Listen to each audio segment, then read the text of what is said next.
ಇದ್ದಂಥವ್ರು. D K Shivakumar ಅವ್ರಿಗೆ ಬೇಡ ಆದರೂ ಸಹಿತ ಅವ್ರನ್ನ ಸ್ವೀಕಾರ ಮಾಡಲೇಬೇಕಾಗಿದೆ, ಯಾಕಂದರೆ ಪವರ್ಫುಲ್ ಇದ್ದಾರೆ.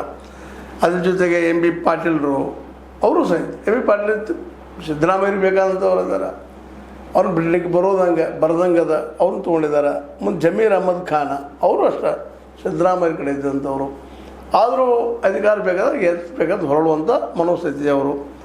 ಇನ್ನು ಕೃಷ್ಣ ಬೈರೇಗೌಡರ ಬಗ್ಗೆ ಹೇಳೋ ಅವಶ್ಯಕತೆ ಇಲ್ಲ, ಬುದ್ಧಿವಂತರಿದ್ದಾರೆ, ಇದ್ದವರಲ್ಲಿ ಪ್ರಾಮಾಣಿಕರು ಇದ್ದಾರೆ, ವರ್ಕು ಮಾಡ್ತಾ ಇದ್ದಾರೆ, ವರ್ಕರ್ ಇದ್ದಾರೆ, ಆ್ಯಕ್ಟಿವ್ ಇದ್ದಾರೆ. ಇಬ್ಬರಿಗೂ ಬೇಕಾದಂಥವ್ರು ಇದ್ದಾರೆ, ಅವ್ರನ್ನ ತೊಗೊಳ್ಳೋಂಥ ಒಂದು ಸಾಧ್ಯ ಅದಾವ. ಈಶ್ವರ್ ಖಂಡ್ರೆ ಅವ್ರಿಗೆ ಅಧ್ಯಕ್ಷ ಮಾಡ್ಬೇಕಂತಿರೋತ್ತು, ಯಾಕೋ ಅವ್ರು ಹಿಂದೆ ಸರ್ದಕ್ಕೆ ಅಂತದ, ಅವರು ಲಿಸ್ಟ್ನಲ್ಲಿ ಅದ ಅಂತ ಹೇಳ್ತಾ ಇದ್ದಾರೆ.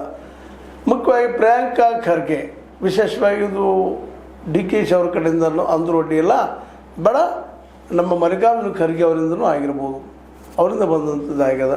ಮತ್ತು ಹಿಂದಿದ್ದವ್ರು ಇದ್ದಾರೆ. ಮುಂದೆ ಎಚ್ ಕೆ ಪಾಟೀಲರು ಮೋಸ್ಟ್ಲಿ ಈ ಸಲ ಸಭಾಪತಿ ಮಾಡ್ತಾರ ಅಂತ ಸುದ್ದಿತ್ತು, ಈಗೇನಾಗ್ತದೆ ಗೊತ್ತಿಲ್ಲ, ಆದರೂ ಹೆಸರಿನಲ್ಲಿದ್ದಾರೆ.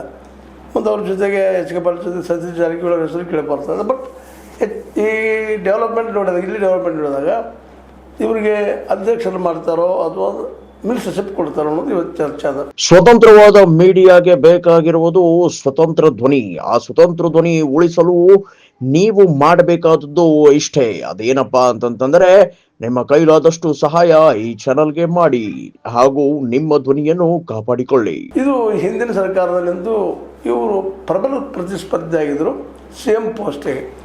ಬಟ್ ಈಗ ಅವರು ಮೌನ ಆಗಿದ್ದಾರೆ. ಅದೇನೋ ಕಾರಣ ಇರ್ಬೋದು, ನೋಡೋಣ ಮುಂದಿನ ಏನು ಡೆವಲಪ್ಮೆಂಟ್ ಆಗ್ತಾವೆ ರಾಜಕೀಯವಾಗಿ. ಯಾಕಂದ್ರೆ ಈ ಹಿಂದಿನ ನಮ್ಮ ಸಿದ್ದರಾಮಯ್ಯ